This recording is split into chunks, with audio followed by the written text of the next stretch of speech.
You're watching the Letterman podcast with Mike Chisholm, endorsed by the Hello Deli. Yeah. La, la, la.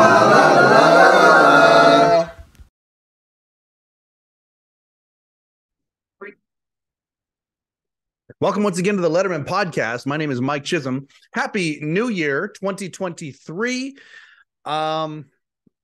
Last year, if I annoyed you saying, I can't believe it's 2022 and it's a good time to be a David Letterman fan. Well, now it's time for me to annoy you by saying it's 2023 and really good. It's a good time to be a David Letterman fan. I certainly feel that way. I'm excited for this episode. No surprise to anybody, I suppose. No, it's cool. I'm really stoked about this episode. Before we get to our guest is David Kay, who was the executive in charge of audience development. This is a story within a story within a story.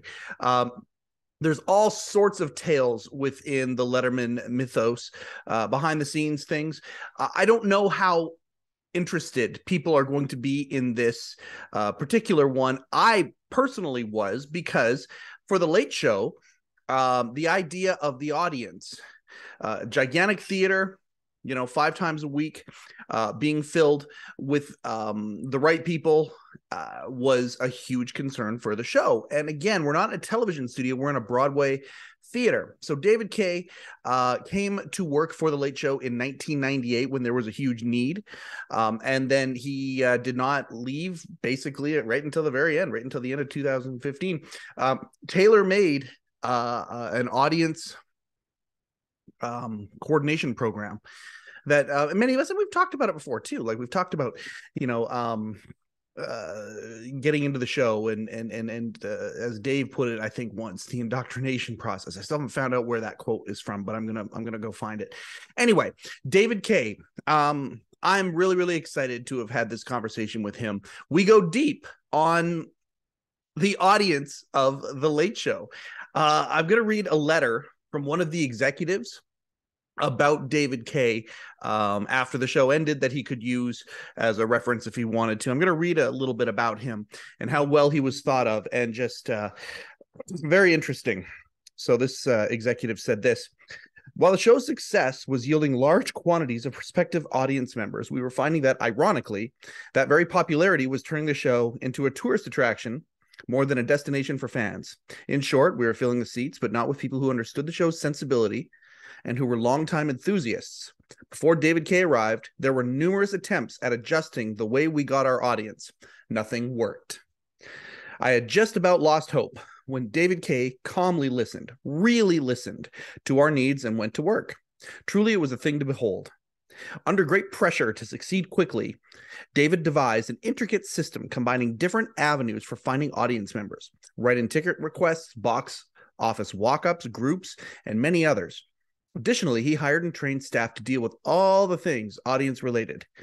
Everything from finding audience members to greeting them upon arrival to seating them to getting them warmed up for showtime. Like an expert chef, step by step, he tinkered, perfected, ultimately systemized a process that had heretofore, this executive used the word heretofore. How cool is that? Anyway, like an expert chef, step by step, he tinkered, perfected, and ultimately systemized a process that had heretofore been untrustworthy at best, chaotic at worst. David is a perfectionist, and he still strives to make improvements day after day in how we do things. I really can't recommend David any more highly. He has been an absolute MVP here for a decade and a half, and I credit him with providing an extraordinary, crucial element to each night's broadcast. He is a professional, whip smart, conscientious, and by the way, a loving and nice man. The last part is crucial in a work environment, let alone one of such high pressure. There's a little bit before and a little bit after that as well, but you get the picture. This is who, and very clearly, once the conversation begins here, you will see what we're talking about. This is a guy that has gone deep on audience coordination, came in for a 2-week stint as a consultant, basically didn't leave until the end of the Late Show. That was in 98. Basically didn't leave till the end of the Late Show in 2015. And lots of meat on the bone. The one thing, if I was to change one thing about this episode, we really did a good job of setting the table of how the program worked and the intricate nature behind the scenes of creating the audience for each episode of The Late Show and how they did it, and the systemization and the skeleton of that. We did a great job of that. What we didn't talk about enough were stories about outrageous audience members or mishaps or things like that, which, by the way, David has a lot of those too. So the next time, we've done a good job of setting the table for the next time. I'm very grateful that David K came on here. Very conscientious. I've actually been trying to get him here for a while. His name came up in the Mark Malkov episode. You might remember that. But, he is really respectful of the show. And he wanted to make sure that our show, this show here, the Letterman podcast, was also respectful of the show. He didn't want to come on to something that was in any way could tarnish or be deflammatory in any way, shape, or form. So very, very grateful that he came on board. He and I developed a rapport, which is, of course, everything. I love that. I love when I can develop rapport with the guests and we can kind of build a relationship outside of the show as well. David certainly is that. And I will just throw this out there too. He kind of worked himself into a corner being so good at what he did for The Late Show. If any, he customized this amazing program and really hasn't had a job in audience coordination since then. So if there's anybody out there who hears this show or sees this show and needs an audience scientist, because that's really what David is, reach out to David. Now, I got one little more piece of business beforehand. You might remember in the last intro to Jeremy Weiner's episode, we messaged Steve Young. I made a joke about Mighty Steve Young, and I thought, I wonder if he was a wrestler, if that would be his wrestling name. So we messaged Steve Young real time, got a message back from him. If Steve Young were to be a wrestler, he said his name would be Big Mean Stevie. So we're not going to send a message out for this intro because it's already too long. I want to get to the show. Without further ado, the Letterman podcast is proud to present audience coordination executive David K. So what was your title really? Because this is the most, if there's one area of Late Show and the production of things that I think is more, maybe not as known or more confused than it is your department. And it was a department. So what was your official title? Well, it was executive in charge of audience development, but you are right. It is extremely confusing. Confusing, not to me, I hope, but confusing to people on the outside of the show because it was so unprecedented. It was so unique because those were the needs of the show. I mean, if it weren't for that, then I wouldn't have been asked to, they wouldn't have flown me in from Los Angeles for 2 weeks.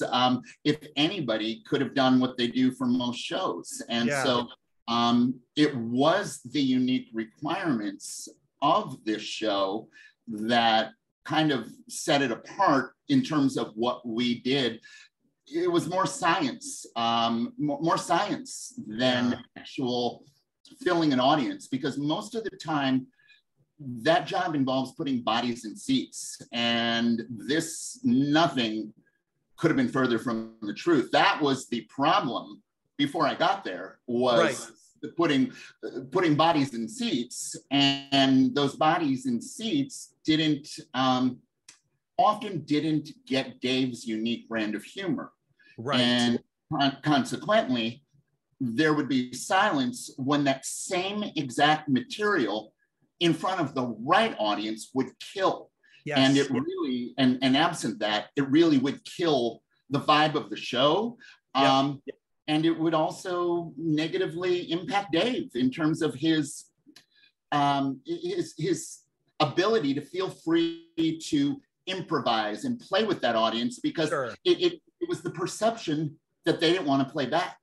Yeah, I appreciate. I'm so grateful that we get to talk about this aspect of Late Show.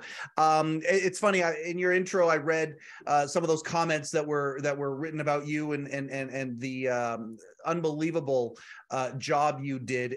Further before that, though, there was another set of comments that I could have read where it talked about the first few years and without, it basically said, hey, we had an issue. That's where the comment started. I had almost given up hope.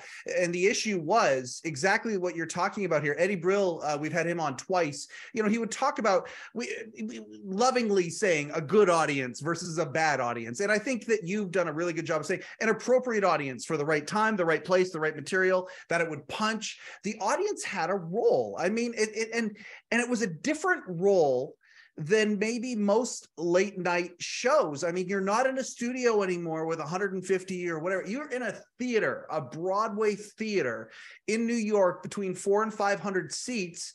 It's cavernous, and when it works, boy, does it work in that theater. But if it doesn't, that can be a problem too. And so you want to make sure you've got everything, the right crew, the right set, the right lighting, all of these things. But the audience was a crucial part of this. And you showed up in 98, so the momentum was gigantic. Dave, the most talked about man in 1992, 1993, the most talked about man in entertainment, moves over. You guys are going great guns for a few years, and then that's when the tweaks needed to start happening. You were brought in as one of those tweaks. Without throwing anybody under any buses, David, what were when you got there, you were brought in as a consultant. I guess before we even get to that, why did they call you? What were you doing at the time that brought you from LA to New York? Because it was a 2-week deal, right? And then you ended up staying 15 years or longer. Yeah, close to 17. And it was supposed to be 2 weeks, and then it turned into 2 months, and the permanency ended up, by chance. Yeah. Before, I appreciate your question. And before we get to that, I want to please comment on, you discussing the audience as, as being so critical to the show. Yeah. I would actually not even call them an audience. I mean, yes, by definition, they were an audience. Sure. But I would say that they were participants. And I think it's a very, very important distinction, because audience implies to most people, including a lot of the people attending, and that's why we had to shift that perspective when they got there. But we can talk about that later. I don't. Yeah, you sure did. Yeah, I can't wait to get into that for sure. Yeah, but I think that the perception of an audience is that they're there to sit back and to watch something, and it makes perfect sense. I mean, yes.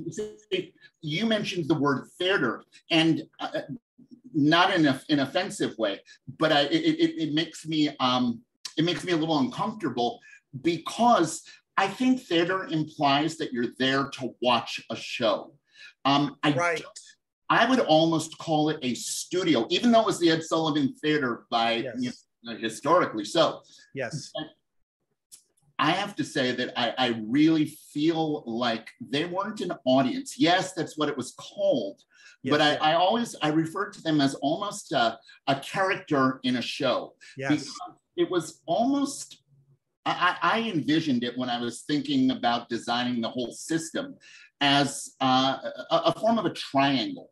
And one apex of that triangle was the audience. And absent any apex, absent any point in that triangle, the show will not, I won't say it won't succeed. No, but there's a breaking connection. The 3 points have to be connected to each other. And if one part doesn't connect it, the whole series falls. You lose the form. You lose the whole form, and it turns into a spaghetti, a string dangling instead of a connected, cohesive, machine where everything is running on all cylinders. And this is not true on, I mean, don't get me wrong. Almost every audience is important to the performer. I mean, that's sure. But I don't know of any show that went to these lengths in the past. I don't know of any currently, and I don't think any ever will again. It's extremely expensive. It's extremely labor intensive.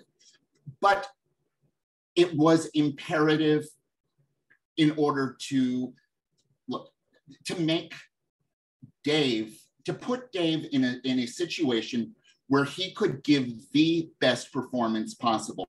Yes. I always looked at my job when I kind of said, what is the objective of what I'm doing here? And it was the focal point of any decisions I made. And it was to create an environment to allow Dave to be the best that he can be each and every night. And some people watching this may say, well, but why? Why should that be necessary when most other performers go out and they do their show and this and that? And there's a lot of reasons for this. Number one, Dave's humor was an acquired taste. Sure. It simply was.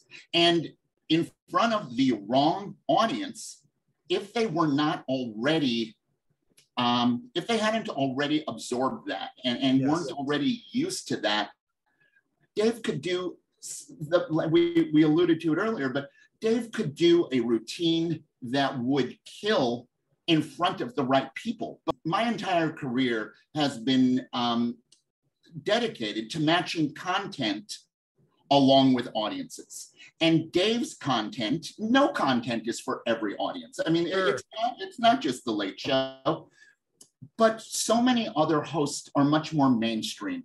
And it's kind of go with the flow. And that's not the niche that we were dealing with here. No, and you know what? I'll tell you this: at the time of this broadcast, or the time of the recording, the broadcast is going to come out a little bit later. The time of the recording, Letterman's interview with President Zelensky just came out, and it was incredible. It was absolutely incredible. Now, part of that, hopefully most of you have seen this by now. I assume you have, but I'm not spoiling anything. I'm just giving you a little preview. Part of that, while he was interviewing President Zelensky, there was also cuts to him in different parts of Ukraine, of Dave, I should say, in different parts of Ukraine. One of those places was a comedy club. He went to see some stand-up in Ukraine. There's a curfew and all that, yet here we go. There's a comedy club that opens up. And Dave actually did a little bit of stand-up in front of a Ukrainian audience. He talked about this, I believe it was an interview in the Washington Post, and they asked him what that was like. And he said, well, he goes, if I had another opportunity, I would have nailed it even more. And he did. He was fine in front of the audience. The footage shows that. But he even said that, all these years later, he's like, okay, if I would have kind of known the rhythms, understood the language barrier, the timing, all that, there's all sorts of little nuances that if you get it right, it is a completely different experience. And I just appreciate where you're coming from. We're going to definitely get into more of that and some of those different nuances. But I want to know, nobody gets out of high school and goes, okay, I'm going to learn the science of live presentation and the connection to an audience and how that audience can be part of this. You're not studying Shakespeare in the Park in high school. How did you get into this? How did you get so nuanced? Yeah, thank you for asking. You're right. I started off at a company called Audience. What do I want to do when I grow up? No longer exist. And was able to identify in California. In California, for sure. Based at Universal Studios. Your question is they basically much appreciated and quite wise. And I watched producers. So I guess look the best for way to opportunities in the marketplace. They've gone to all the trouble of creating these shows. To them, when they're writing these things, to them, this is going to be a smash hit. They're envisioning, all. Yeah, nobody sets out to make bad entertainment product. Exactly. However, in front of the wrong audience, those dreams get dashed very, very quickly. Yes. And when I watched Audiences Unlimited, it was a numbers game. It was a factory. And I have to tell you, today, although the landscape has changed completely because now there's so many reality shows that there aren't as many sitcoms that would have live audiences. I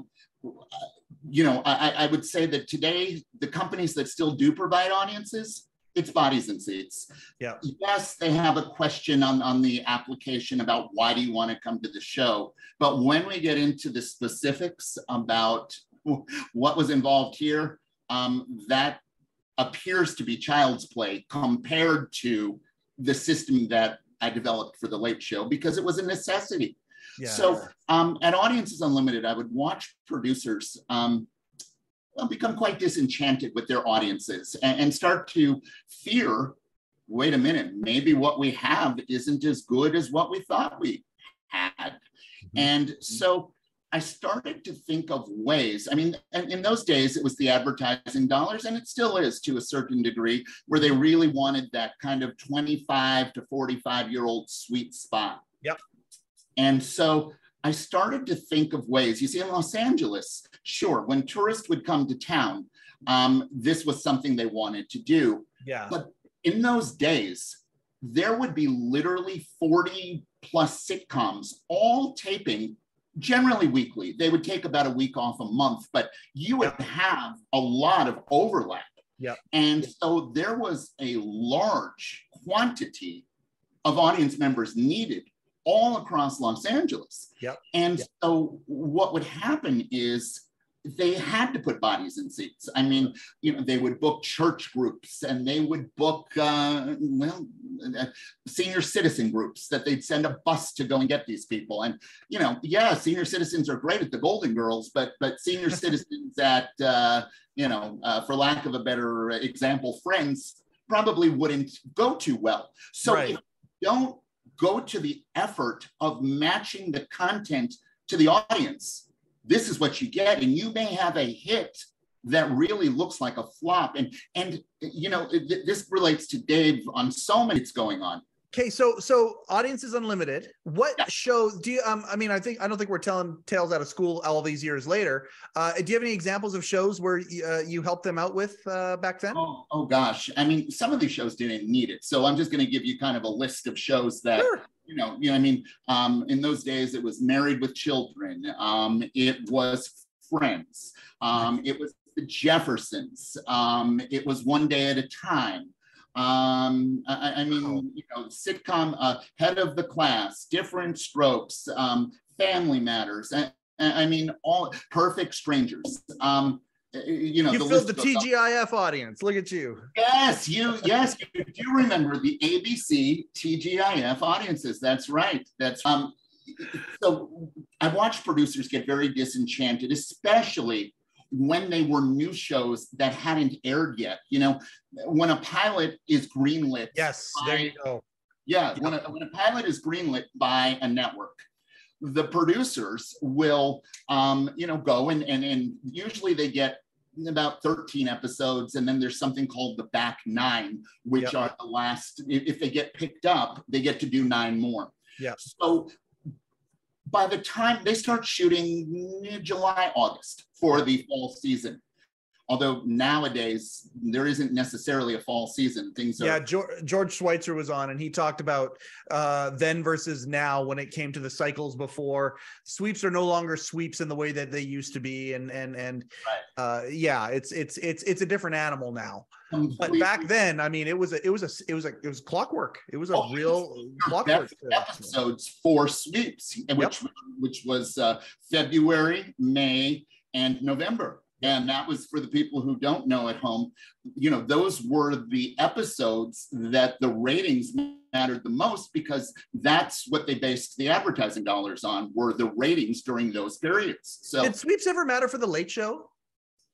I think so, especially in the early days. I wasn't involved in the booking of the guests or the content, but I believe so. And it's even something that I would use when we were prepping the audience. If it was sweeps, we would use that to help generate excitement about the day that they were there to see a show. And that it was you're here for a show during sweeps, which means we've saved our best material.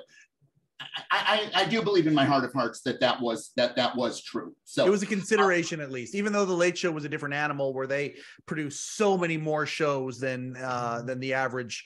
It was a completely different deal. But at the same time, when for example, if it's the finale of Survivor, that's a big night on CBS.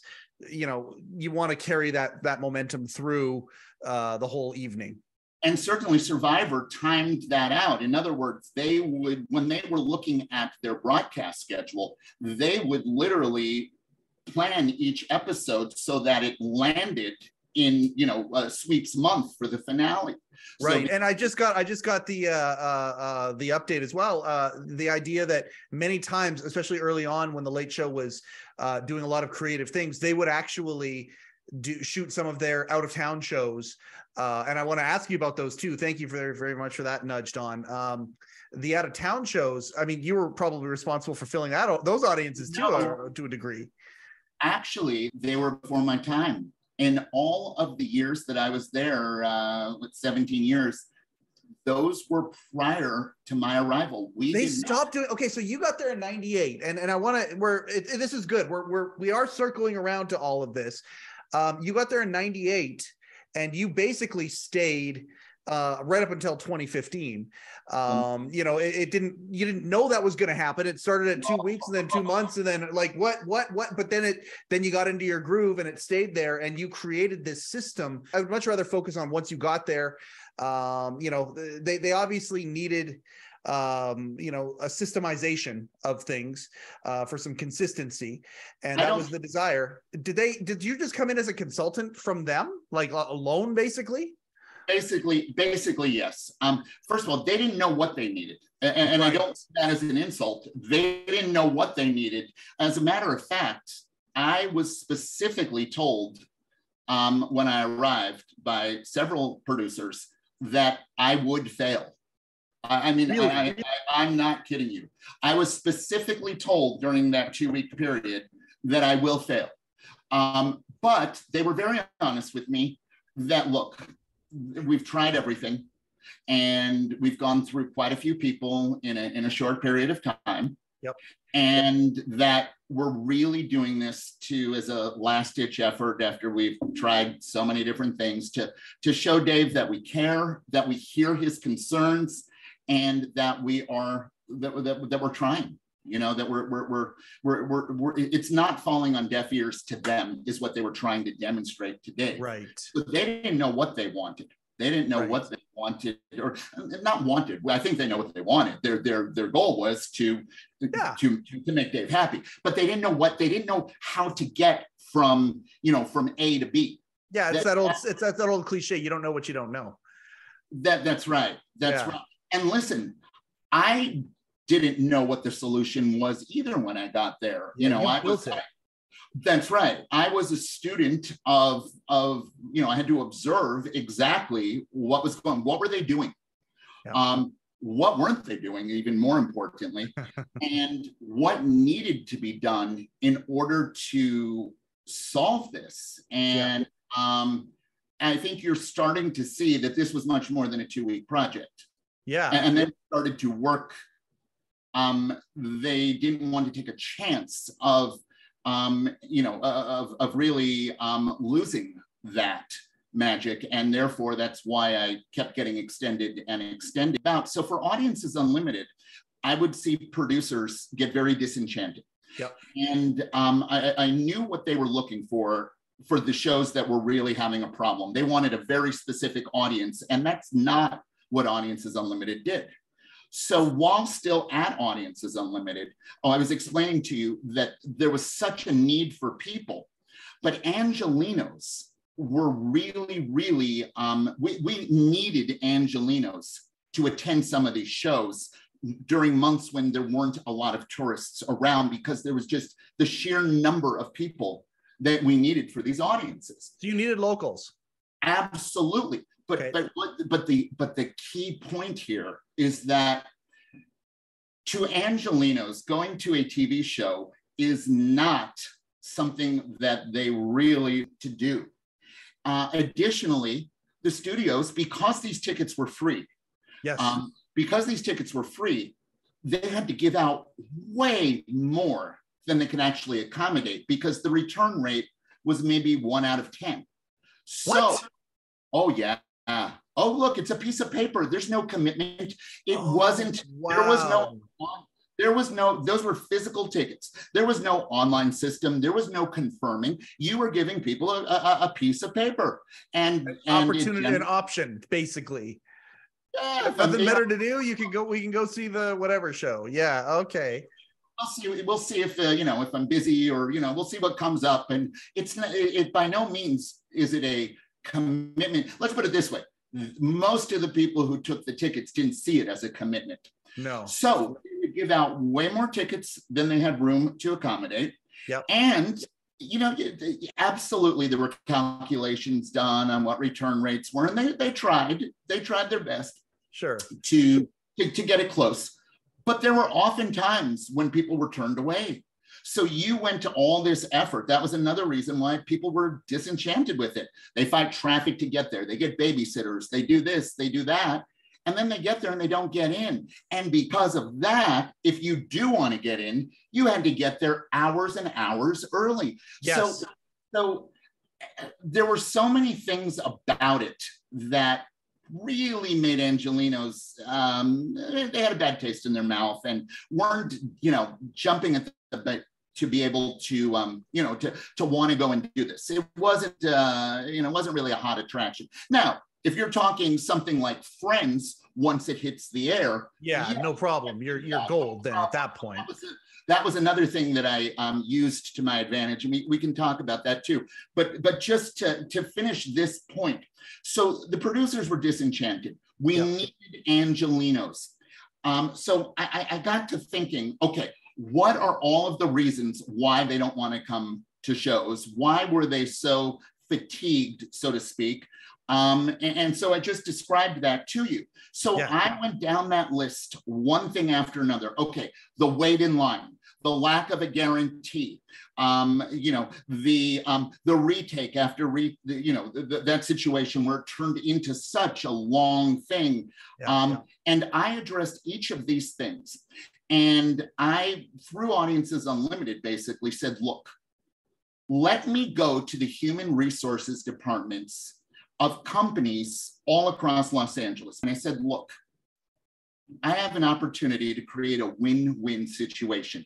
You get to offer this VIP experience that's an exclusive thing that nobody can offer anywhere else, where your staff will have, this experience. They will get there and they'll get in first. They're going to have the best seats in the house. They're going to have this, they're going to have that.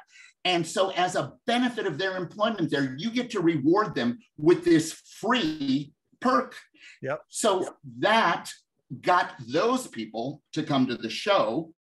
And then also I was watching, group sales, you probably know, is in the world of entertainment or anything with an audience, group sales is a very big factor. And they had a group of Audiences Unlimited. So, CBS right after pilot season, and for those people who don't know, pilot season is generally when they shoot one episode of a new sitcom, or actually it's any show. It's not necessarily just a sitcom, but one episode, and the network views it and they make a decision whether they want to green light it to a series. I love the stage that we're setting here to get to Late Show and to start talking about this. This is important, but just to go back to one of your early points and put an exclamation point on there, you brought up a show, Married with Children. Okay, so you got Married with Children during pilot season, where the executives are all there on the strength of that one show. Are we going to greenlit 8, 10, 12, however many other episodes that we're going to do? If you have the right audience with Married with Children, you're gold, which they did, and they were. There was a ruckus audience. They were the right people. I don't know if you coordinated the pilot of Married with Children or not, but whoever did clearly got the right audience in to see Al Bundy, and the hooting and the hollering and all that, different from any sitcom. That's not getting green lit if you have, like you said, the Golden Girls prime audience there, right? So, and to your point, if you remember, it was really Married with Children which gave birth to the Fox network. I mean, absolutely. It was Married with Children and The Simpsons. Absolutely.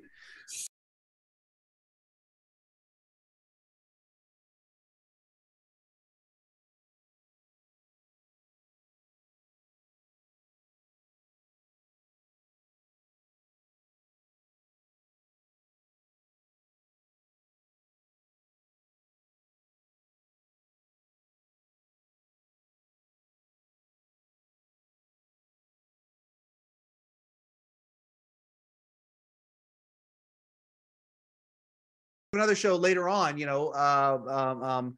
the Jimmy Kimmel, the Man Show. He got really his career. Like, they had the right audience in that particular show. Once it's established, you understand the brand that is Married with Children. You understand the brand that is the Man Show. Okay, people like that are going to flock towards it and think, I would love to go see this show. But before that, there's a lot of, and you've done a really good job here. I want to move to Late Show. You've done a really, really good job of showing examples of things that people might not think about, but there are so many little things. Late Show reaches out, consultant, let's get this consultant guy here. What's he see? We've seen other people, all that. When you got to Late Show, without throwing anybody under any buses or anything, because they were, a fledgling, it's such a unique experience. When you're at 30 Rock and you have all these time-honored traditions and all that stuff, that's not what Late Show was. Late Show was giving Dave ownership. Worldwide Pants now was helming this thing. And they, like you said, they didn't know what they were doing in that regard compared to the specificity of what you knew you were doing. So when you got there, were any of these kind of cliched mistakes that you're talking about here, these other shows made, were any of those being made at the Late Show at that point? Like, were there obvious ones where you're like, oh yeah, well, we can improve this and this and this? Or was it a puzzle right from the start? Combination. Okay. What a combination thereof. So certainly there were things immediately that I could put my finger on that were not going to get the results that they were hoping for. I mean, okay. There were immediately some things. Okay. But any examples that come to your head right now that are, Absolutely. They were basically booking an audience at random and getting very random results. Right. When people requested tickets and they'd get tickets and that was it. See, I think most people, common sense says if somebody requests tickets to something, they want to see it. Sure. So they must have some interest in it, right? Yep. Not necessarily, especially, Los Angeles and New York. The Late Show was a tourist attraction. Absolutely. So a lot of people wanted to come for the wrong reasons. And when I say the wrong reasons to us, to them, it's the right reason. And who am I to say what's right or wrong? Sure. But in terms of us producing for what you were looking for, the role of this cast member, this part of the show, what you were looking for, yes, I understand. The attitude of why the person is there is important. People have, I didn't originally think of this, but as more and more people said it to me, it really sunk in that what I did to a certain degree was the equivalent of selecting a jury, as a lawyer selecting a jury. So, to keep this analogy going for the next 10 seconds, the reality is that, they may not have been right for the jury. These right. people. They may have been. So describe the ideal jurist. What's the ideal audience member for the Late Show? There was a pretty wide range of what could work for us. Okay. And I want to say something very important. All of this is a generalization. So sure. I wouldn't. It does not mean that somebody that falls out of certain parameters isn't going to be fantastic. No. But, and something else very important, the system did not turn people away because they weren't what we were looking for. Right. At least everybody still got a ticket, at least in the beginning. When I say in the beginning, the system had to iterate. The system had to change over the years because the way, everything changed over the years. Absolutely. When I got there, they were using snail mail for people to request tickets. Postcards were everything, Absolutely. There you go. Postcards were everything back then. Absolutely. That was exactly what was being used when I got there. Yeah. So, you ask about the ideal audience. It is a generalization, sure. And things change. But I do want to say, number one, it's a generalization. Number two, these are the things that I don't want anybody to think that that this was Dave. This was me. In the beginning, I wasn't given as much autonomy as I was later on. Yeah. But this was me. And I don't want people to say, oh, well, Dave doesn't like this or Dave doesn't like that. Right. It was my job to create, like I said, an environment for him to be the best that he could be. And that meant doing what I thought was right. Yeah, that would be preferences from Dave, preferences from certain producers, preferences from certain writers, preferences from the entire production. You were then in charge of putting into the hopper for creating this system. Absolutely. And the main thing is to make Dave happy, because the reality is if Dave's happy, then everybody's going to be happy and it's going to produce the best show. I mean, that's the reality. Absolutely. Dave once described, and I forget where it was. It might have actually been on Late Show. It might have been talking to somebody interviewing him after. But anyway, at one point he talked about the idea, and somebody said to him, well, you've got these people that come in and give you a standing ovation every night. And it was a way that he, of course, he does not accept praise well. And he said, no, you don't. Dave said, you don't understand. A standing ovation every night, whatever. No, I'm pretty sure he used the word, the indoctrination that these people were subjected to before they come into the theater is part of the reason. Like, I've heard him acknowledge this before, and I'm going to find that quote somewhere and find out where it is, because we've talked about it a couple times on the show. You guys had a system in place, and I really want to dissect that system a little bit. There in the comments about you by one of the producers of the show, they talked about a 3-pronged approach. Now, I don't assume you got there in 98 and within 2 or 3 months you have this 3-pronged approach. This is something that you developed over the years. The question I have for you, you get there in 98, disarray, a 2-week turns into 2 months, turns into, okay, now you know that you're going to be there kind of semi-permanently. How many years, when do you think, what year was it that you think that you had it and it was just a matter of, okay, we've got our system in place, now we're just going to start tweaking from here on in and evolving little things? But when did you build the foundation of it? The foundation was built during the first several months. Okay. I had a vision, and listen, most people would consider themselves very lucky, and I count myself amongst them, to be able to have people supporting you. If you had a big idea, that I felt comfortable going to them with big ideas, because little ideas weren't going to get this done. And I think that there are, in a lot of professions, people who are afraid to come up with big ideas because they think it's a waste of time, because they know that they'll bring it to management and management will say, well, yeah, sure, carve it into 1,000 pieces and not pay for this, or where are the resources? And the beauty of this was that I did come up with some pretty big ideas that would have scared a lot of people away. So is it the size of the staff? Is that one of the ideas? Is the roles of the staff? Staff was one. Another was technology. Okay.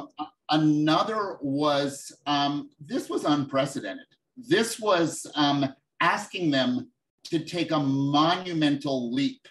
And, the other thing, I never discussed this, but in retrospect, thinking about it, I have to think this was Dave too. Now, when I say Dave, what I mean by then Dave too, Dave is very old school. I mean, Dave, Dave would not want an audience, and he's actually, he's used this phrase, monkeyed with. He would like to, in a perfect world, they would show up. We don't have to go through any of this booking process. In a perfect world, people would come in, sit down, respond to the show, and that would be it. The more complexity to this, I think the less that Dave would have approved.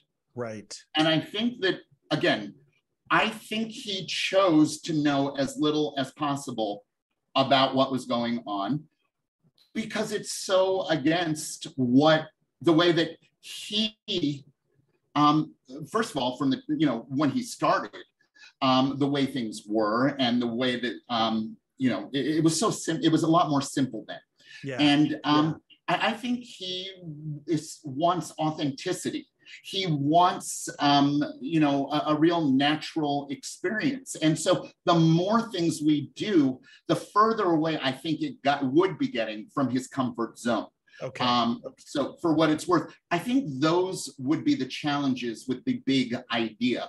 But I think that there was a desperation, because the reality is that I've heard from a lot of people that the show, it wasn't viable. It wasn't viable that it was going to be able to continue at that pace. I appreciate how granular you are able to get at this here, because like you say, it isn't writing. It's not creating costumes. It's not creating sets. It's not, but it is a very, very important factor to the show, make or break. I'm super curious now. I think we've done a really good job of kind of painting. We talk about these big ideas. We talk about these transformative ideas. Even in the intro, when I read the comments about you, this three pronged approach that you brought to this. Let's get into some of the specifics. What are some of the specific things that you implemented, adjusted, created? Absolutely. Yeah, this is the meat and potatoes of this whole thing. Sure. Before I get to that, you said something that I would like to comment on, if I may, please. I'll do it very quickly. But you said it's not writing, it's not costumes, it's something very granular. Well, something in the background is more what I meant to say. No. I completely agree with you. I'm not taking any sort of offense, but good. That exact fact has been the I want to find a word to describe the most magical part of this job, and also probably at the other end of the spectrum, the biggest curse. Because writers, costumers, these people, after this show ended, hopefully, and I know that a lot of them have gone on to other productions and other shows. Oh, yeah. Yeah. Because it transfers, there's transferability. Yep. In my case, what I did was so specific and such a niche, even though I know that I could apply this to any business. Every business has an audience. Absolutely. And they will make many, many more sales if they create an environment that is conducive to all of that and matching their product to the audience and all that stuff. So this is very transferable. But very much so.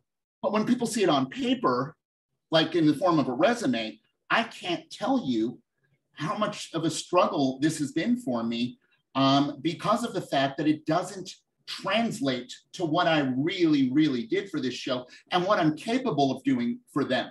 Nonetheless, that's not what you asked about. But when you mentioned that, I felt that it was something that I really wanted to zero in on, because it's the best of times and the worst of times. It's like I joke about this, but I feel like and I'm really joking here, but I gave Dave the best years of my life. And what I mean by that are the working years. I did this during the prime of my working years. And when the show ended, here I am in my, mid to late 40s. And I kind of have to start all over again. Whereas most of my peers were investing time at companies and actually, they had careers that would last them till the end. And I don't know if I would have stayed as long if I would have known what the cost was going to be to me long term, but because of how specific it was. And I want to talk about Zeus here before we finish off too. I want to talk about what it is that you do now and how there are people that can reach out for these. And you're doing such a good job of talking about how you zero in on things and building a marketing strategy or a marketing plan or finding an audience, how you're adapting that into the world of business, because at the end of the day, it's all sales. It's all, everything comes down to, finding the right person with the right opportunity, with the right set of questions or the right opportunity for them. And it all comes down to sales. And I don't know that, again, this is why I'm so fascinated to talk with you about this, David. I know that the average fan would not realize how much thought went into if their butt did or didn't end up in the seat of the Late Show.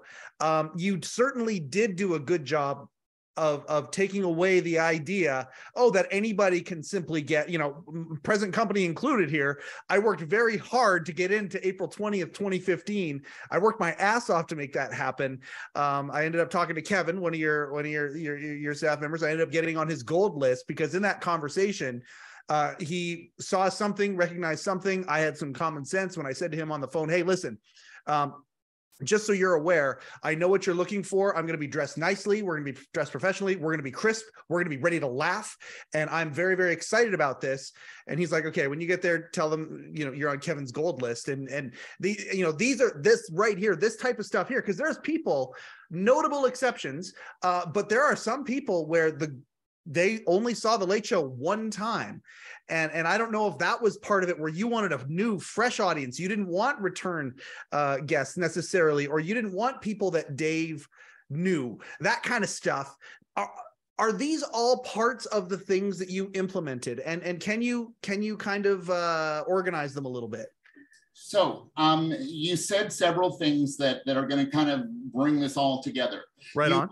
Businesses needing this type of a thing and marketing. Here's the thing. To me, a lot of it comes down to positioning, and really. I felt lucky. I felt lucky when I got that ticket.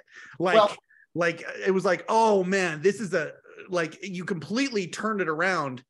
In the sales world, they use the phrase takeaway, as opposed to, oh no, just come on down, free tickets for everybody. No. This was a big deal that I got this. You positioned it very well. I love that you use that phrase. And along those, thank you, by the way, I do appreciate that.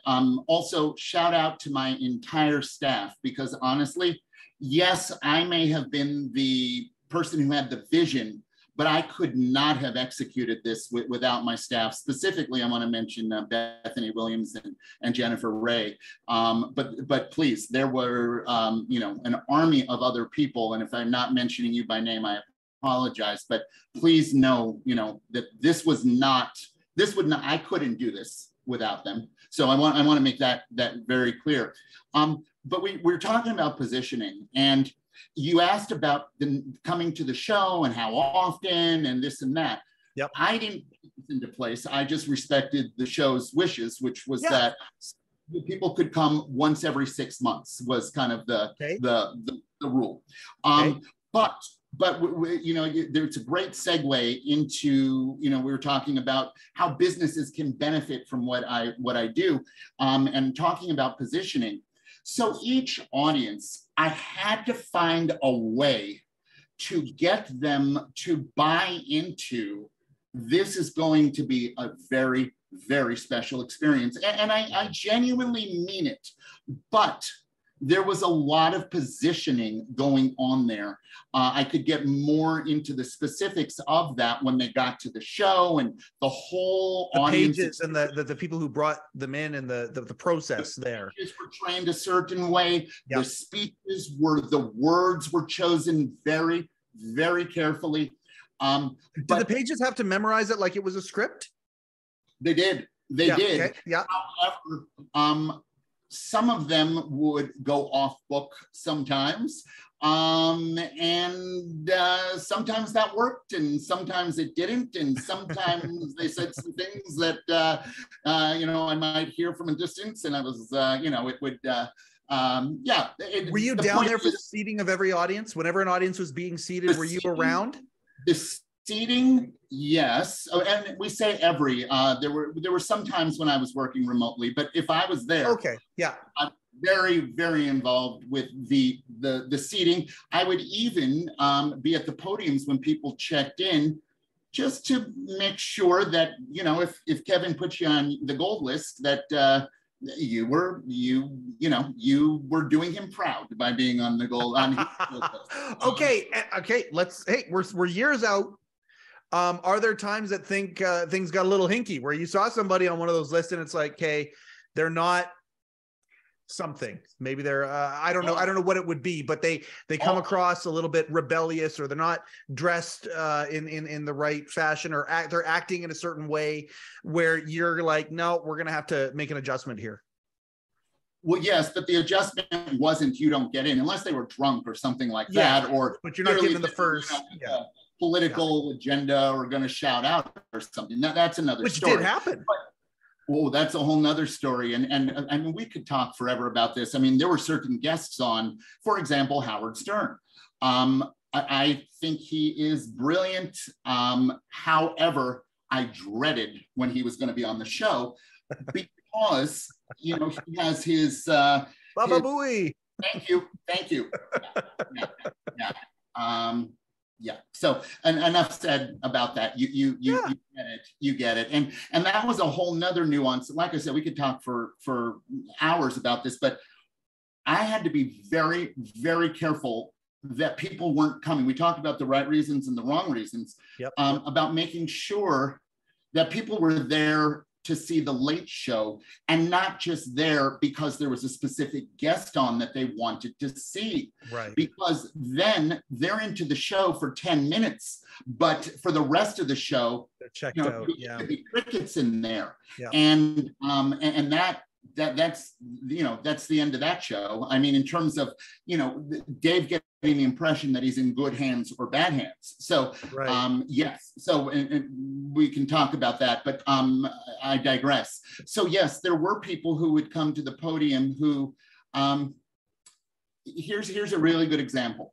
Great. One of the things that my system checked for was extrovertedness versus introvertedness, because I could have people who knew the show like the back of their hands. They were the biggest fans of the Late Show. And that's fantastic. That's what we're looking for. People who appreciate it and get it. Yep. However, if the way that they express their appreciation for Dave, for the jokes, for everything, is to just smile or say to themselves, gee, that was clever. Yeah. Then we're dead in the water. The introspective audience is not who you're looking for. Oh no. And don't get me wrong, we wouldn't turn, if somebody came up to the podium and was ticketed and turned out to be, you know, quite introverted, we certainly aren't going to turn them away.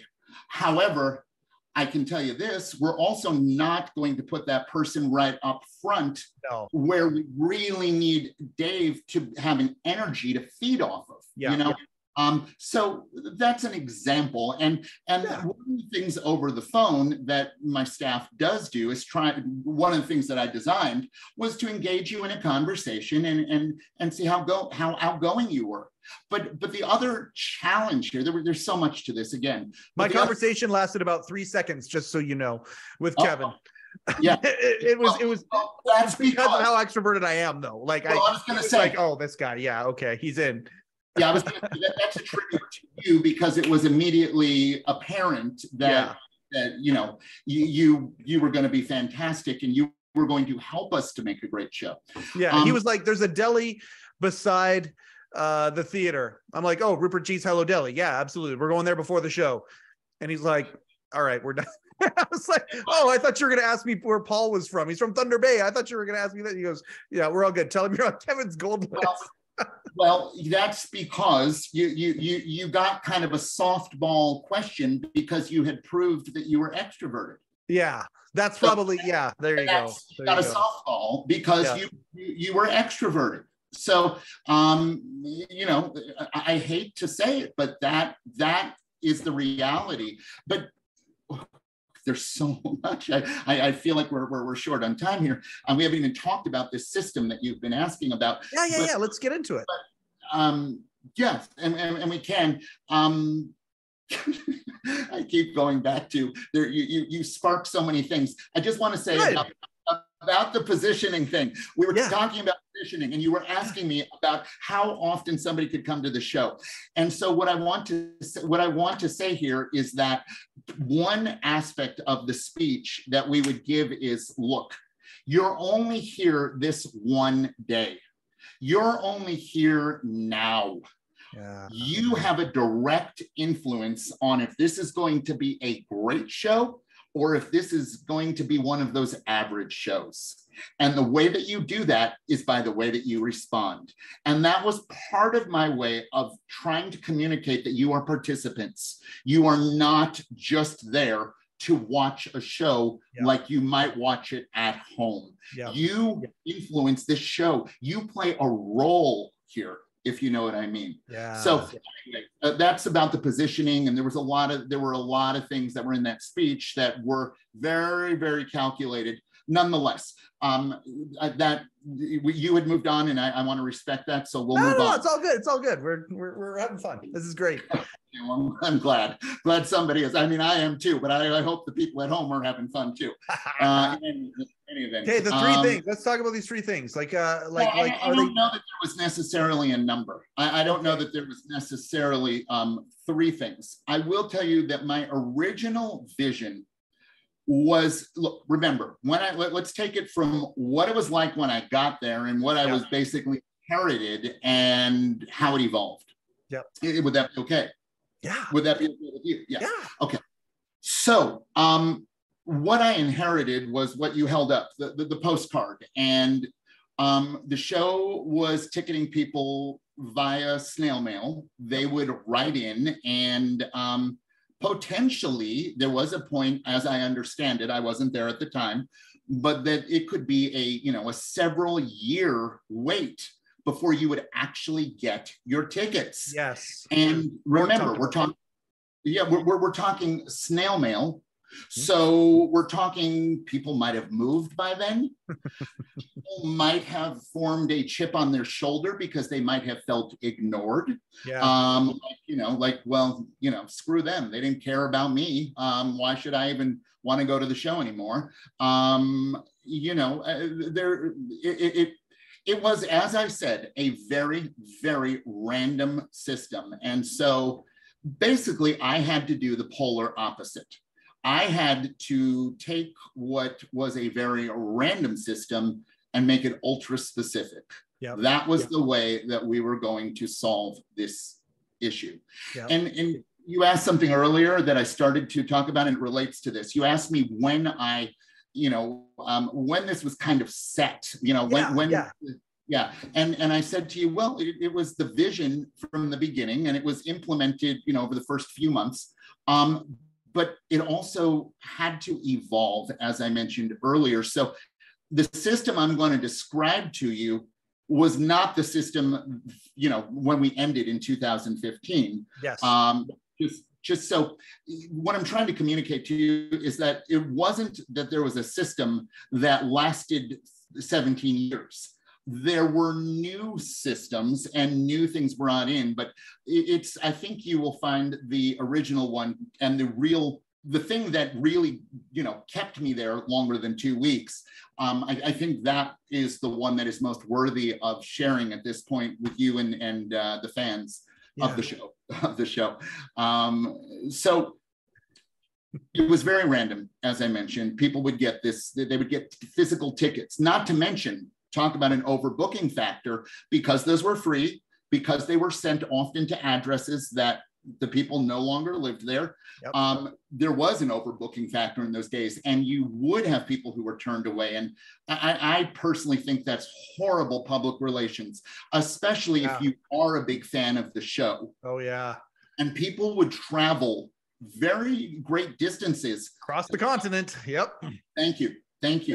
And can you imagine all of that excitement pent up and built up, and you wake up that morning and you're excited because you're going to the Late Show with David Letterman, and then can you imagine how deflated you would be if you don't get in? Heartbroken. And listen, there's fine print on the tickets, and the tickets did. I mean, these are the old tickets. There's fine print on there that ticket distribution is in excess of of capacity, and et cetera, but that doesn't. You're covering your butt, but at the end of the day, you want very little of those experiences for anybody as humanly possible. And unfortunately, that is baked into a system that is random, where you send out something that has no confirmation process, no commitment, and no knowledge of really anything about whose hands those tickets are getting into and who's going to occupy that real estate in those audiences. So, we talk about big ideas, and, I brainstormed, and I, came up with a lot of different scenarios, but the one that made the most sense and really stuck was to treat each audience like a recipe, where there were certain ingredients in certain quantities in each and every audience. Right. So when I say that, I had devised, maybe three prongs. I'm not sure what they were referring to, but I had three categories. I had A, B, and C. Listen, I could have done a lot more with it, but I also had to somewhat simplify it. You know, it wasn't an unlimited budget here, and it also. I'm fascinated. So an ABC, what are the ABCs? Oh yes. So the A person is, and I'll get to. I think algorithm is a pretty big word for what I did. I think that's pushing it, but for lack of a better word at the moment, let's call it an algorithm that defined what an A, a B, and a C was. Okay. So, and the computer came up with this. The computer I developed, and when I say developed, I don't mean the technical development of it. I mean the big ideas, and then communicated that to somebody who did actually program it for me. Cool. But I created/developed a system in which there were three categories. A's were people that we definitely wanted in that audience. B were people that, were on the fence. Sure, it can go either way. And C was a person that, look, they were invited to, and I'll explain, actually, there's a step before this in terms of how did we put them through the system. Yeah. They had to be invited, and I'll go back to that in a moment. But they were a C when they were somebody, look, they requested tickets. We told them they're getting tickets. We're not going to just suddenly say, oh, sorry, you're not getting tickets anymore. No, but you have a the beauty of the system is that I was able to spread those people out over many, many different episodes. Whereas with the random approach, it was a hodgepodge. There was no chemistry. There was no recipe with a certain quantity of A's, B's, and C's. Yep. But by doing it this way, I was able to spread these people out who were C's over. Look, the largest amount of tickets available were for the A category for any given episode. And when those booked up, those dates were no longer made available to people who had scored in the A category. So doesn't mean this is really cool. Okay, so I one little, again, because I can get granular too. The shows that you had the double shows. Did you have more A's in those shows than the days where you recorded just once, or was it the same either way? No, it was the same either way. In other words, every show was treated as its own entity. So, on Thursdays, and it changed over the 17 years, but generally it was Thursdays that we doubled up on shows. There was a time when we actually doubled up on Mondays. Yes, that's right. If it was a double show day, look, I had to make each audience equally strong. So I couldn't sacrifice one in favor of the other. So the amount of A's, now you do raise a good point. Remember, I talked earlier about supply and demand. Yes. So on a double show Thursday, let's say, certainly my resources were, they were diluted a little bit because of the fact that if we had a ton of A's, there's no problem. Right. But if we didn't, maybe I have to, I would always look at each episode and in advance, usually a week in advance and then a couple days in advance. I was monitoring every single show and the recipe of every show. So there may be times when I have to lower the A's and boost the B's, Gotcha. Because it's all supply and demand. But that was never the first choice. That was not the first choice. But could that be was that ever a necessity? Oh, sure. But we established, though, that these are options that no other producer for any other show would have to be able to do. You created all these different dials and pulleys and levers and options, essentially. That is fascinating that you had the ability to do that. That's fascinating to me. Thank you. And I'm not sure if you mean the ability that I came up with it, or the ability both. We were able Both. to build a system that Yep. Fantastic. Yeah, both. All the way around win-win situation.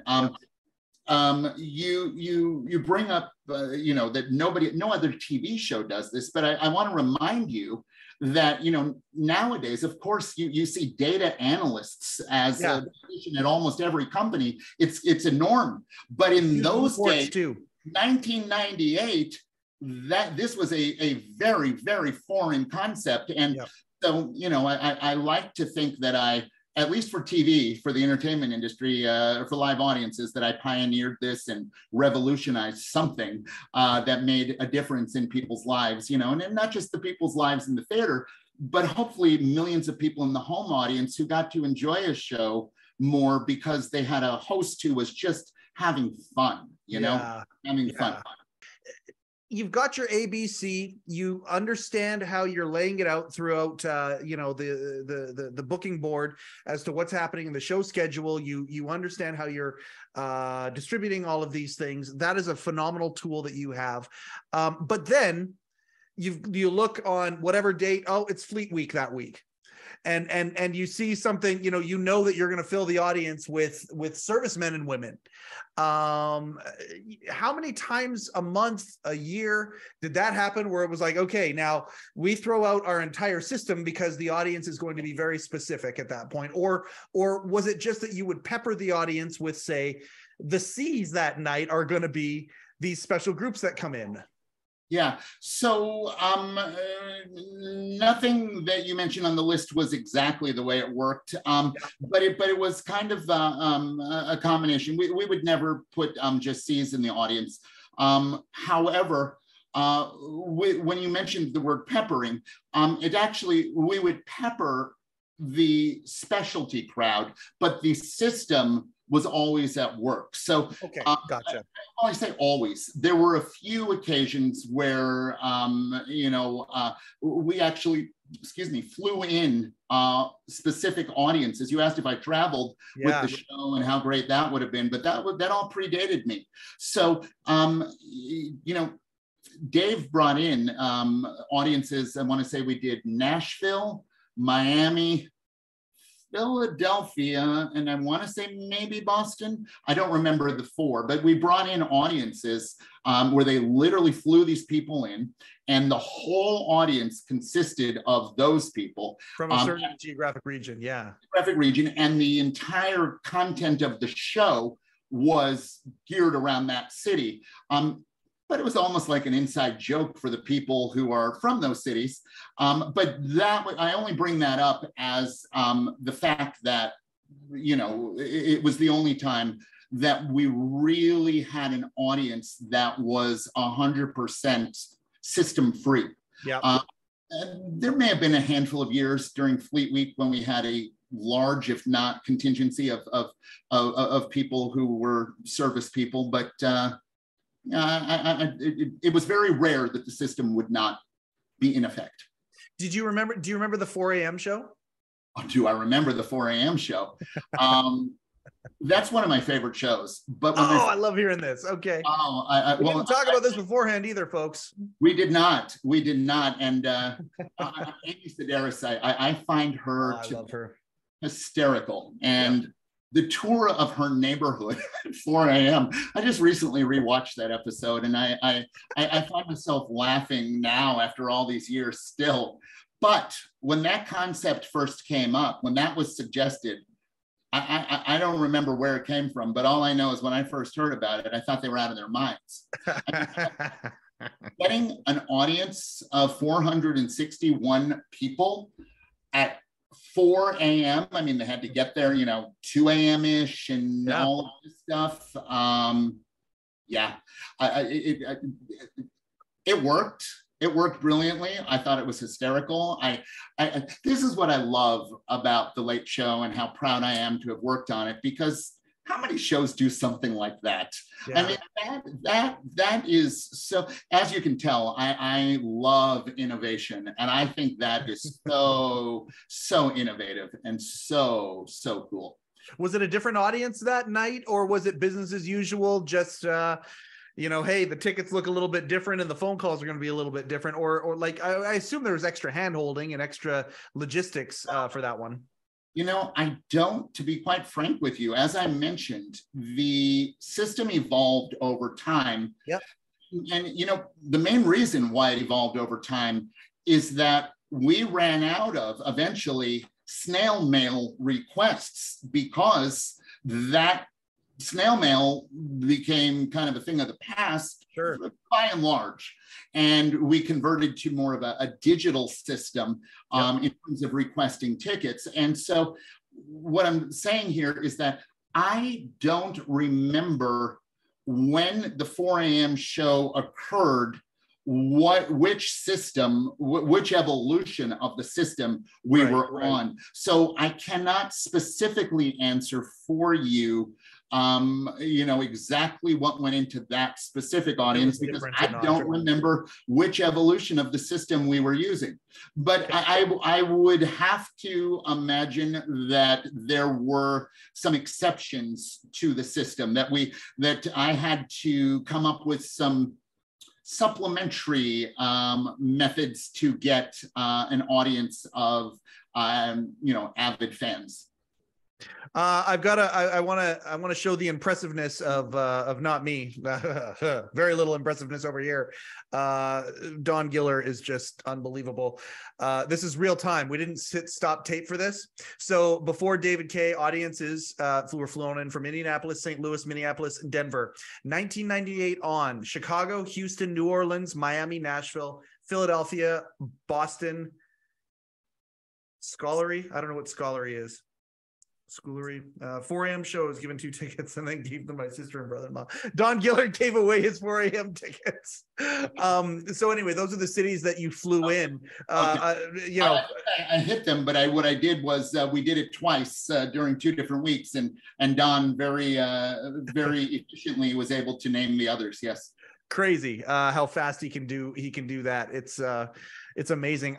The nights that you had. Say the one that comes to mind right away, because it was such a moment for me, was Eminem Jay-Z on the roof. When you would have special events on the roof and things like that, you know, you saw the wristbands, you know, for certain people and all that. Could you get everybody up there, or was it a certain amount of people, or was it people who were not in the audience of the show to go up on the roof to watch a musical performance? What was the secret sauce there?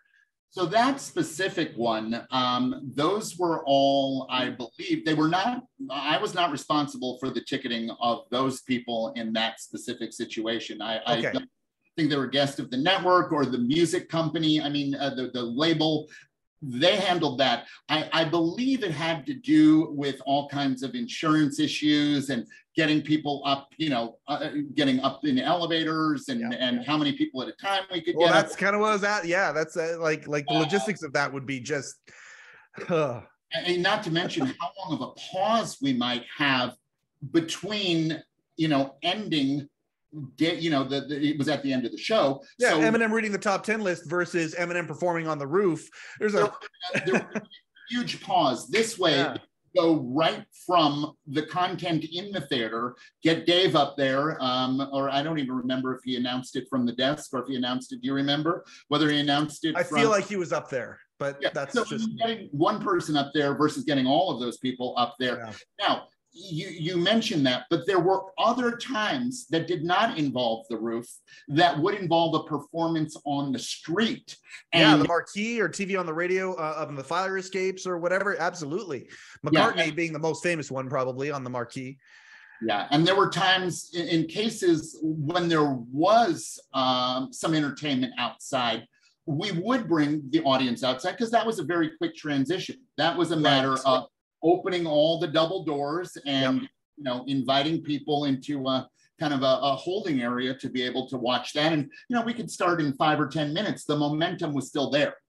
And that was another big thing. And we'll talk some other time. Remember to talk about the momentum and keeping it going during commercial breaks at the show, because if we have that, if we establish that energy on, you know, in that audience, we need to make sure that it's maintained and that it doesn't fall out at some other point. But I only thought of it because we talk about momentum of the audience. So well, and that's where, I mean, you had so many tools when you talk about the things that you innovated and all that, but then you also had, you know, the biggest up in Canada, we talk about the home ice advantage or home field advantage, I guess, with football. The home ice advantage you guys had was Paul and the band. I mean, the fact that you had literally a living party sitting there and you know, them at the beginning of the show with Sly and the Family Stone for so many years. The fact that it wasn't just a television studio where they're playing a bumper of a song, the beginning of a song, and then a midway point of the song to come back from commercial. No, they're playing all the way through, and the audience is feeling that energy and all that. There's so much of this, of these little teeny tiny details that just went into, you know, the idea of pre-screening the audience without having seen the audience weeks or months in advance. This is the stuff that I love to hear. Let's go through a couple of other little easy logistic things. How big was your staff? Oh, go ahead. One note on what you just said about Paul. Yeah. So remember what I talked about in traffic school and creating those outtakes. Well, look, when we have commercial breaks, Dave is quite busy. He's talking to the writers, to the producers, and never wanted the audience to feel ignored, but he was busy. You know, he was working, and I didn't want them to feel ignored. So what we did, I asked the producers to create a compilation of clips that had no audio, that had physical gags that were playing in order to also keep them engaged and keep that energy up. Keep the party going. Yep. Exactly. Okay. So you asked what, please? What were you asking? Oh, just a note here. For the McCartney show, Dave announced McCartney from the street at the show's close. He was up on the marquee. You know, the pauses and things like that. But I mean, at the end of the day, that is such a special thing. You're seeing Paul McCartney up there. Man, that's they'll take a pause for that one. That's okay. No, the logistics stuff, like how big was your staff? And what did they do? So, like, you know, you're in charge of this entire department. You've got different, you know, you've got the folks who are, you know, for lack of a better term, the ushers or the pages. You've got the people who are actually on the phones with people. Are those ever the same people? And they just, at the beginning of the day, they're on the phone, and at the end of the day, they're doing that. How big was your staff? That's a yes and no answer. Meaning that a lot of the pages graduate to, pages are part-timers. Yeah. So the pages would graduate often and became the full-time staff on the phone. So that would be the yes and no. There are times when the pages would help us out on the phones and then go and do a paging shift. Right. But yeah, so that would answer that. You know, there were so many different wheels here that were cogs in the wheels and everything moving to make this whole thing a reality, that there was a fairly large staff, and it grew over the years. Yep. So page staff was completely different from the full-time staff. Okay. The full-timers, there were approximately 10. I'm thinking 1, 2, and 6, anywhere from, it would fluctuate maybe from 8 to 10 on the full time. And then on the part-time, as in the pages, you know, we'd have approximately 20, give or take. Okay. How many pages to do a show? Oh, I want to say it now. Remember, this is about 7 years ago. No, estimates are fine. I want to say 15. I want to say 15. Remember, there were 461 people. Absolutely. It was a process. Yeah. Oh, yeah. And we had to cover all different areas and all kinds of things. Yeah.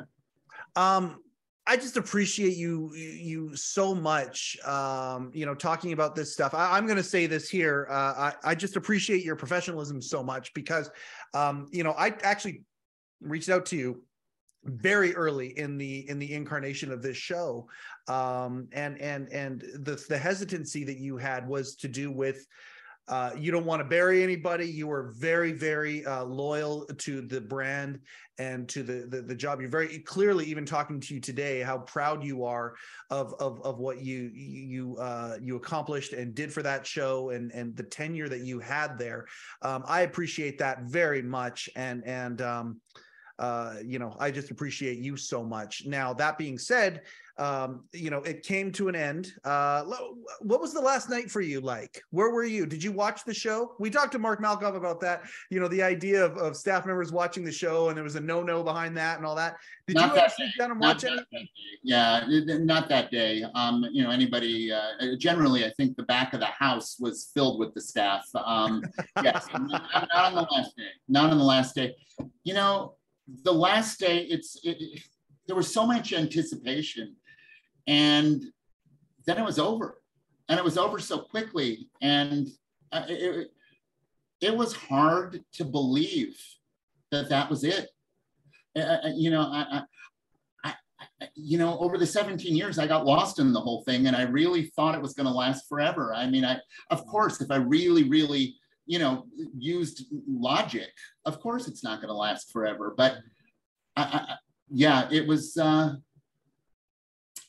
I wish I could have been more present. I wish I wasn't dealing with so many things, and I wish I could have really taken it in. Because afterwards, I have to say that it's a bit of a blur.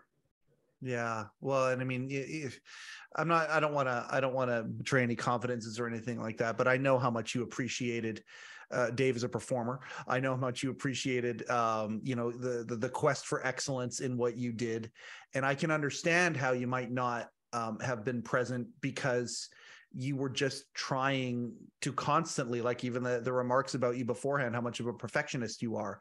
And I can understand where you're coming from when you say that. That's, by the way, the reason that this show exists entirely is to take moments that have been skimmed by because there was always another show the next day or whatever, and re-examine these things. And you're a part of that now. And we're going to continue to do that when we're going to come up with other memories that you have. Okay. There is one other question I want to ask you, because I think it's important. Our Christmas episode featured a gal by the name of Marilyn Sargent. Now, one of the things that you are unbelievably effective at is knowing actual people who have been in the audience multiple times and things like that. You actually recognize some of these people, boots on the ground. You actually, the AFLers, the Dave Con people, all of that.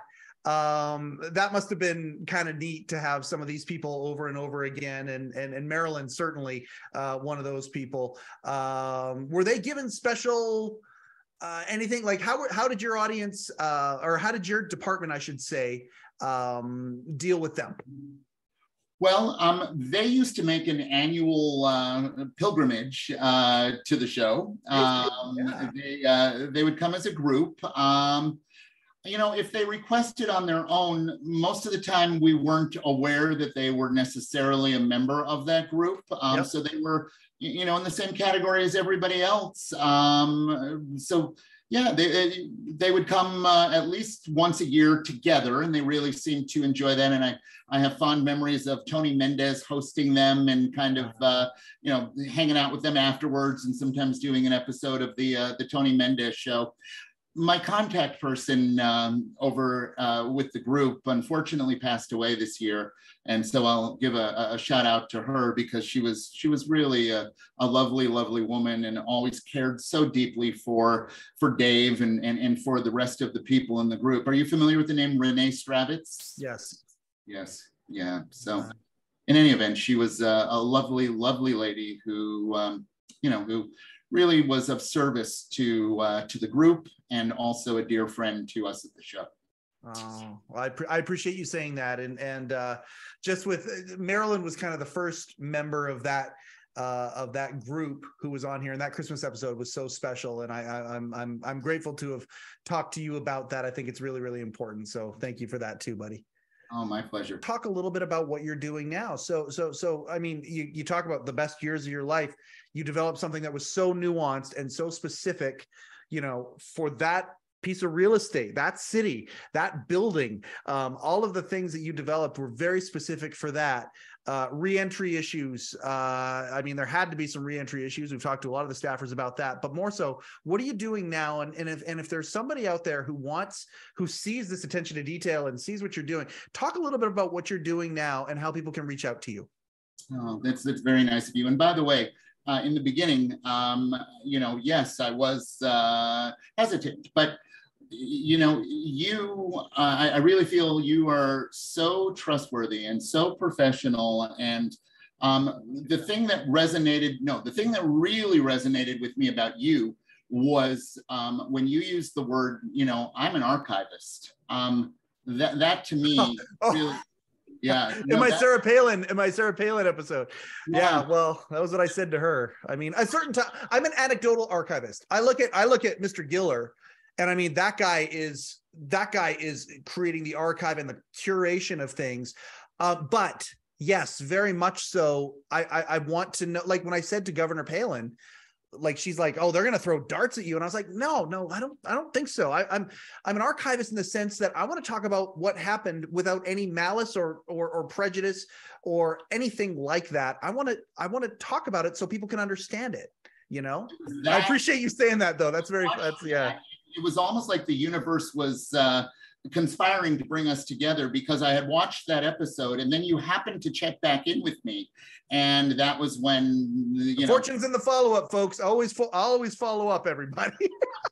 That's when absolutely. Well, I wanted you as a guest, I'm so grateful that we have this rapport, because I have a lot of other questions and things like that. So I appreciate you saying that. But let's get back to thank you for saying that. I really do. So let's get back to you. The Late Show ended, and I wanted to take what I had created for the show and kind of repurpose it.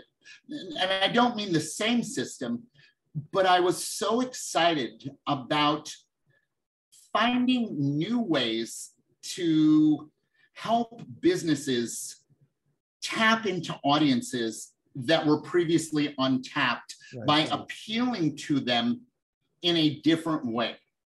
For example, and I've reached out to so many, I'm a big sports fan. So yeah. I've reached out to so many.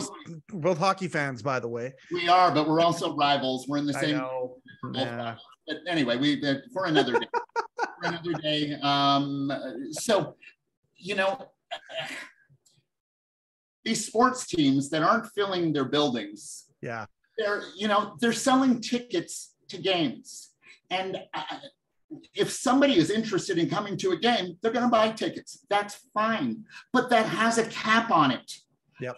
Why don't you sell an experience? See, that's what I'm talking about, is to people who may not necessarily be hockey fans or aren't in, they don't know that they like hockey. They say, oh, I'm not interested in hockey. What about instead of selling hockey tickets, create an experience for them to come and enjoy that. When your regular fans aren't coming and aren't available, you have to pivot. Yes. You have to pivot. So I created this software. Again, I'm not a techie, but I spent all of my savings in order to bring this system. And it really involved sports teams, and it involved it involved businesses. And in essence, it created fundraisers. It created money for the community in which these teams played, based on fans teaming up with the athletes by making donations based upon events, statistics that happen in real time.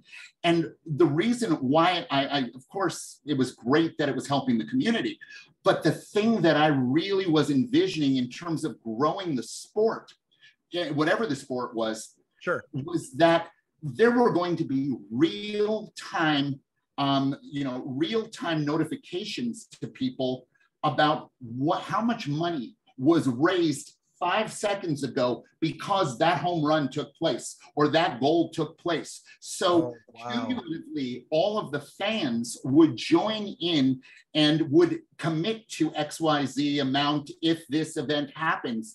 And cumulatively, you could have a goal occur and you in hockey, and you could all of a sudden have had $20,000 just raised. So in real time, games were getting promoted, but not in a sports pit, not, you know, when you it's bigger than that.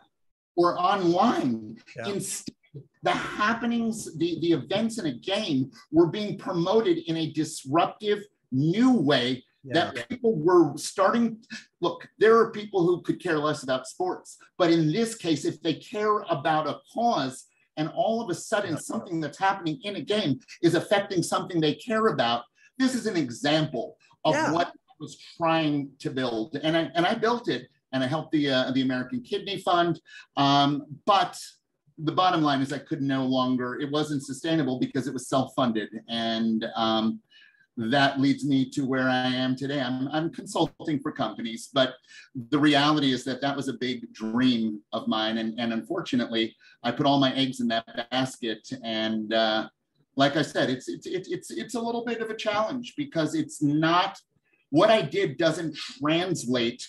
I'm pigeonholed into the entertainment industry, and yet nobody else in the entertainment industry really needs what I'm doing or what I did for the Late Show, even though this applies to the Late Show or any business, you know? Yeah. Oh no. And I get it, but it comes down again to what, you know, we're circling back to a familiar concept. You don't know what you don't know. I appreciate where you're coming from. And I mean, again, you know, my house is, well, I mean, I don't look at this as a startup. I look at this as me kind of, fulfilling a dream, living a purpose off the side of my desk. But my wife building, you know, I've talked about it a little bit on the podcast before. She's building a men's mental wellness app. It's all startup, baby. We're like, I get it. I understand startup life. It is a lonely road, and it is hard. But the life lessons you learn from it are you know, immeasurable. It's a noble thing. It's a hard thing. Now, that being said, if people want to, if there is somebody out there who hears this and it's like, no, you know what? Do you have a storefront? Do you have how do people reach out to you? I know you do. That's why I'm asking. One of the ways that they can get a hold of you is LinkedIn, right? You're on LinkedIn? Absolutely. How do they find you? How do they find you there? It's David K. And if they put in David K. No middle initial, DAVIDKAY. That's it. And they will certainly recognize the bio based upon some of the things that we discussed today. And you'll consult with anybody and basically see if there's a fit there at that point. Like listen, if I can't make a difference, it's not a match. It's not a match. It has to be a match. I want to be passionate about what I'm doing. I want to believe in look, in closing here, probably the most gratifying part of what I do is to see the smiles on people's faces. When I would stand in the back of that house or really to the side a little bit and get to see the magic that was created by Dave having a great time, by the audience having a great time, and by knowing that I made a difference there, there's nothing like that.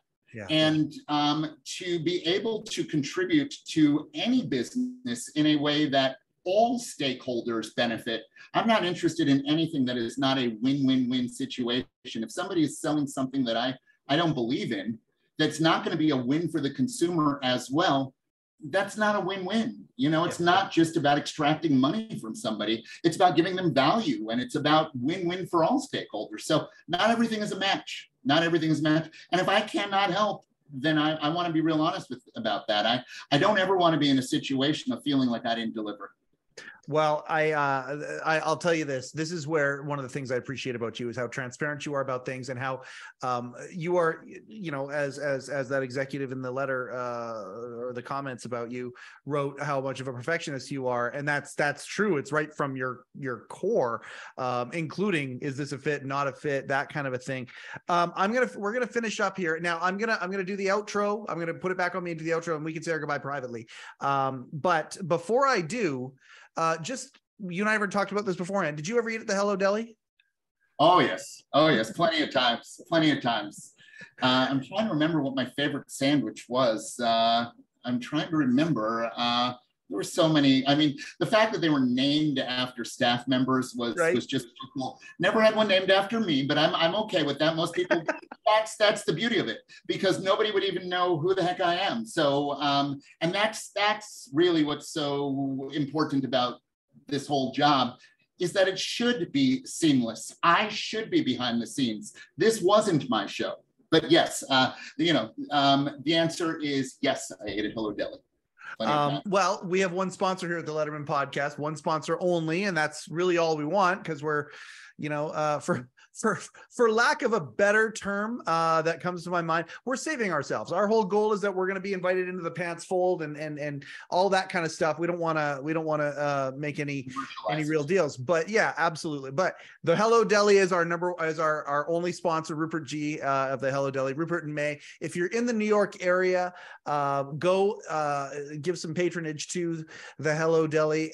Get a soup, get a sandwich, get a beverage, and by the way, the only place to buy late show with David Letterman merchandise is the Hello Deli, and I love that is still the case after all these years. One of those little things about Dave that is really delightful that people don't necessarily know about. The fact that they have this license to do that is an unbelievable thing.